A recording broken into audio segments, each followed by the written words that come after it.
just Irys by itself and its data network enables kind of these companies to operate at a much lower cost, and therefore these models are much cheaper, which means that fundamentally, actually, for the end user, these models become cheaper. But our focus is not just about reducing cost; it's also how do we actually improve the output. So if we're talking about AI, as I said, we have this marketplace that's more focused on actually how do we provide high value data to these models. None of the information in this podcast constitutes investment advice or an offer, recommendation, or solicitation by Wagby Ventures or any of its affiliates to buy or sell any securities. Hey everyone, Benga here with another Wagby Ventures podcast. On today's episode, we have Josh Benaron. He is the founder and CEO of Irys, a layer 1 blockchain designed as the first programmable data chain integrating low-cost, scalable data storage with an EVM-compatible execution layer called Irys VM. For anyone who is new, this is the Wagby Ventures podcast, where we do snapshots with interesting builders, founders, investors across crypto and AI. Check out wagmyventures.io to learn more about the syndicate behind the podcast. Appreciate you joining and listening. Let's enjoy the conversation with Josh. Hey, bro. Thanks for joining us. Appreciate you. Hey, I appreciate you having me.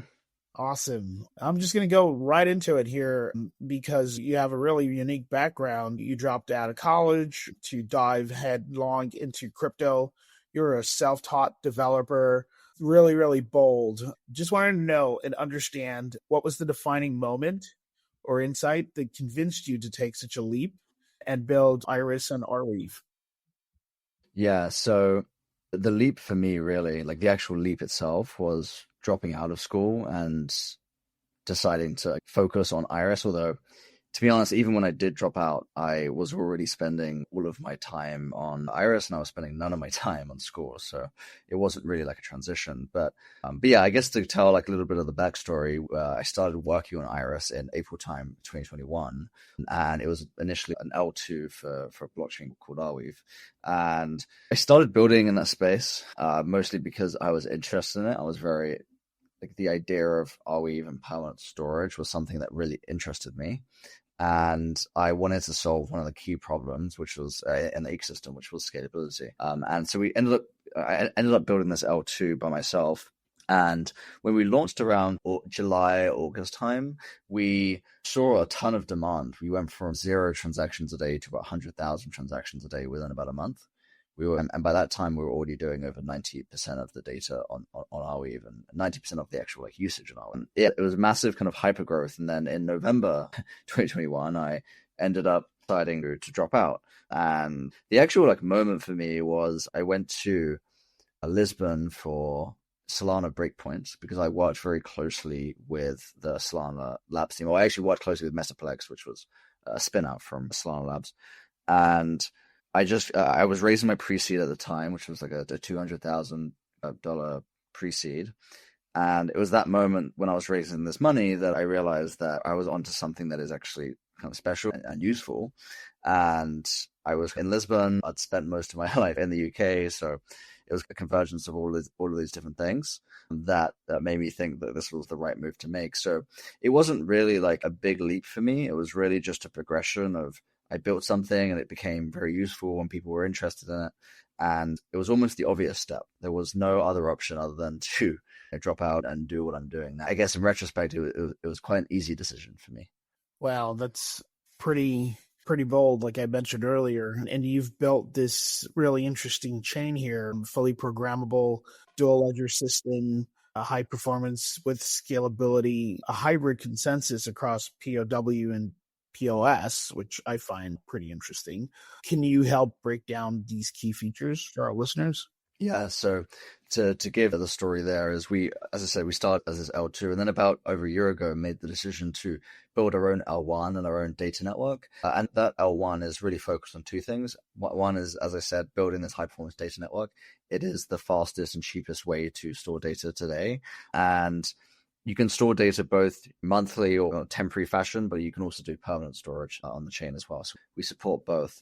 But building a chain that enables you to do both temporary and permanent and is also fast while also being cheap required a lot of kind of technical improvements and changes and new designs to actually make all of that work at once. You explained, for example, that the multi-ledger system is like more of a technical nuance about the data model on the chain that basically represents that every ledger is a duration of time. So if you want to store data for 1 month, there's a 1 month ledger. 1 year, it's a 1 year ledger. If it's permanent, then there's a permanent ledger. So there's a ledger, every ledger in the multi-ledger system represents a duration of time, which lets you store data for any period of time, which is actually a very unique feature to Irys, because most of these data chains will basically force you to either store data for a short period of time or force you to store it permanently. And there's no kind of programmability or control around that. So there's that. And then, the consensus mechanism you said that was interesting is the proof of work stake hybrid. So it's a new consensus mechanism. The reason we did that is, the short answer is that it makes Irys very cheap because we can essentially merge both of those into the same consensus. It's cheap, and it's also it's much more secure and provides a much higher kind of quality of service to end users.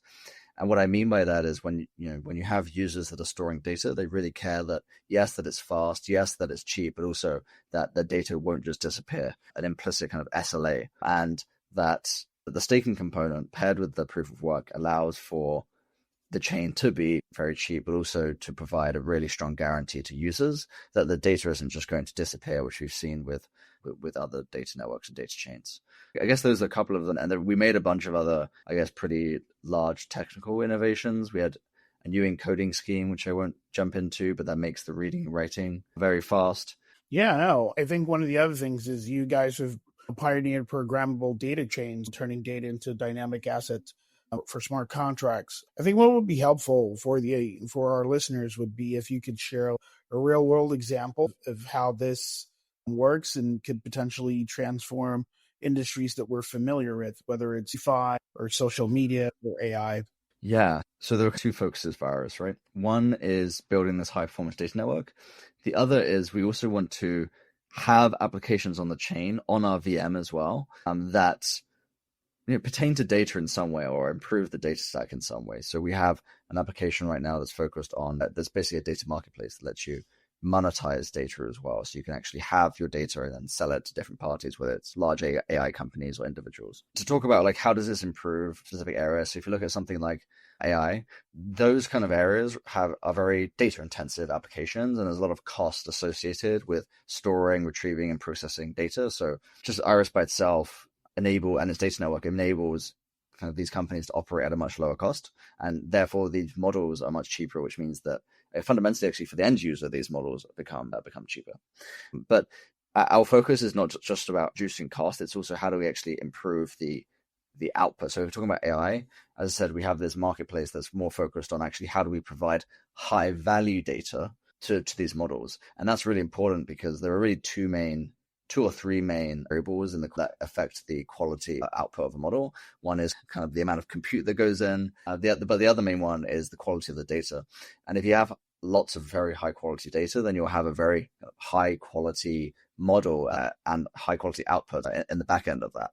So that's kind of, I guess, within the world of AI, our focus is about, yes, how do we make things cheaper, but how do we actually produce also better models by using Irys. And that's one of the examples that we're very focused on because we actually see some of the demand, I guess, within the Web 2 space there. Hey, everybody. Quick thing here. We're excited to announce WAGMI Advisory, your home for all things fundraising, hiring, and partnerships. This is all about supercharging your project with the WAGMI network, consisting of over 20,000 executives, investors, and builders in crypto, all ready to come alongside your project to help it succeed.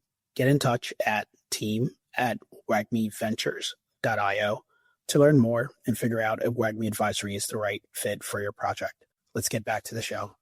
And what is demand looking like in the AI space? I think your chain is definitely well positioned to be a game changer in that space, given its high speed, its low cost chain. How would you characterize or view or envision what you could potentially be doing in AI?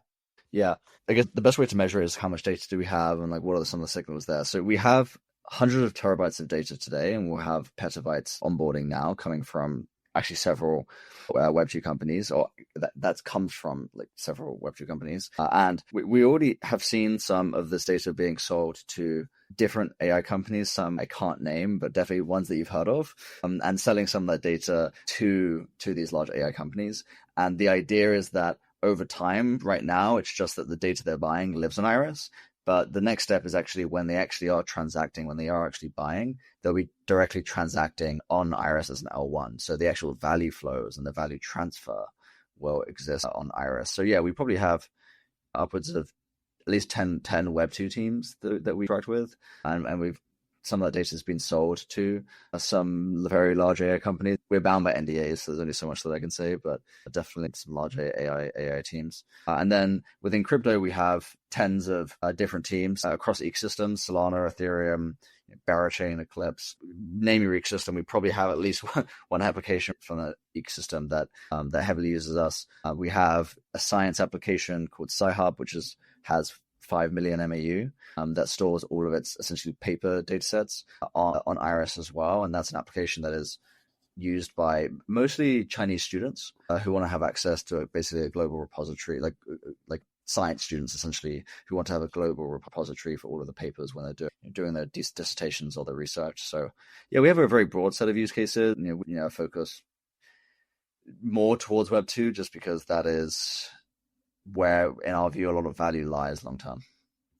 Let's talk a little bit about like the performance of the chain. You achieved an impressive 100,000 TPS on testnet.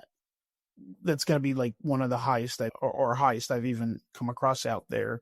I think an average Solana just hits the highest Solana hits at 7,000. So 100,000 is pretty impressive. What were some of the like technical hurdles you faced in hitting that high number and in scaling Irys? Yeah, so when we talk about Irys's, I guess, TPS scalability and where the 100,000 number comes from, it's more around data transactions, which is like how many pieces of data and each of those is a transaction can we process per second. And really that comes down to a couple innovations. One is about how much kind of data throughput on the chain level can we support. And the short answer is that we made the chain essentially horizontally scalable with the number of miners or validators on the network. If anyone is listening who is like more technical, then it's actually n. So it's the number of validators divided by 10 is actually, that's the throughput of the chain. So it scales, I guess, 1 over 10. But yeah, it scales linear. So if we know 100 validators and then we add another 1,000, then we're over 10xing the capacity essentially. So that's how we support large amounts of like individual pieces of data to be written to Irys at any point in time. And that's how you were able to achieve these high output numbers? Correct. Yeah, exactly. Yeah. Yeah. Oh, awesome. So Irys is positioning itself as AWS for Web3. What's one misconception about decentralized storage that you love to debunk, and how this Irys approach differ from traditional cloud providers like AWS in terms of cost, security, and user experience? Yeah, so I think the main thing that people tell me is that data chains, just because, let's say, an Arweaver or Filecoin hasn't had massive success, it means that data chains are never going to be successful. I think that's broadly, to be honest, just a lazy argument. But the reason I compare to AWS and tying this all in together is the biggest mistake people have made is thinking that a pure storage network by itself, so a network that is only focused on providing storage, is the way to go about things. I think that is not the correct way.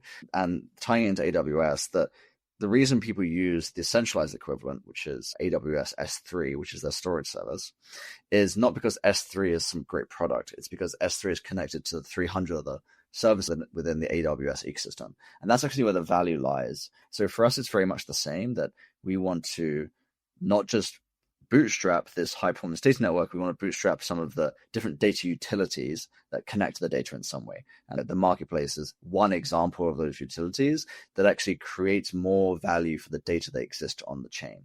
So I think that's probably the biggest misconception, is that like pure storage networks is the way to go. And yeah, that explains as well why we compare to AWS. It's not a one-to-one comparison. It's not like we are purely focused on competing with AWS. It at least provides a very strong mental model for how you should think about what Irys will look like in a few years' time, when we have larger amounts of data, we have more data utilities, we have more services built on the chain that actually interact with the data itself. Yeah, thanks for breaking that down. You've also emphasized over time like the empowering developers in building on Iris. What is one unexpected or creative application for developers as you think about the use cases that you think Iris can help them bring to life? I think any on-chain application that has large amounts of data, I think it becomes really interesting. Our focus is about how can we make certain applications possible that weren't before. And a lot of that comes from, let's say from a cost perspective, how can you have all of the data and all of the on-chain, all of the logic on-chain at a fraction of the cost. So just having something like an Amazon for data sets for these large AI companies is something that could only exist on Iris just because of the low cost storage that we provide paired with the VM allows for this composability where you have, as I said, the data and also the value flows living within a single stack, so to speak. But there are also some other interesting ideas. You can build decentralized, censorship resistant, and private kind of email on top of Iris, and you can have it all be highly verifiable because you can have all of the data live on Iris, but also have validation that the operators on the network are essentially being honest because you have the VM as well. So you'll basically be able to create this really fast and private email service to go on top of Iris, but also have it be fully verifiable within the same stack as well. So there are a ton of really interesting use cases that it unlocks that before Iris was not possible. Yeah, no, that's pretty amazing. And I see Iris work being able to reshape even how we view data or authenticity in culture and society, which is extracted away from the developer do, and how we view trust today, just giving everything that is moving and changing around us. How is Iris influencing digital spaces in how we gain that trust? The question might seem a bit like present. You could also potentially give us your thoughts around what you think it would look like future state around ethical considerations that come with how the digital is interacting with society in our world today. Yeah, so my view for the angle that Iris comes from here is it's hard to protect users in general, but what being on chain really provides is an on-chain kind of record of the rules itself and a record of kind of what has happened. And to put this into less concrete terms, when you're talking about something like data, just the ability to see which models are using which data, finding that out today in the Web 2 world is impossible. There's no kind of way to trace that. But with something like Iris and just broadly with Web 3, you have immutable records for how things are being utilized. You can have immutable records for how things kind of should be and are being utilized. Yeah, a lot of I guess from a societal and kind of ethics perspective, we have a lot of focus on how do we make sure that for your own data, how do you accrue value for that? Or, if it is how are you actually consenting to that? Are you actually consenting to it? Is your data being stolen in any way? So I think those are the kind of problems that Iris touches upon and is adjacently solving with a lot of the apps that exist on Iris. Great. It's been a lot of talk about like the chain and building and the use cases.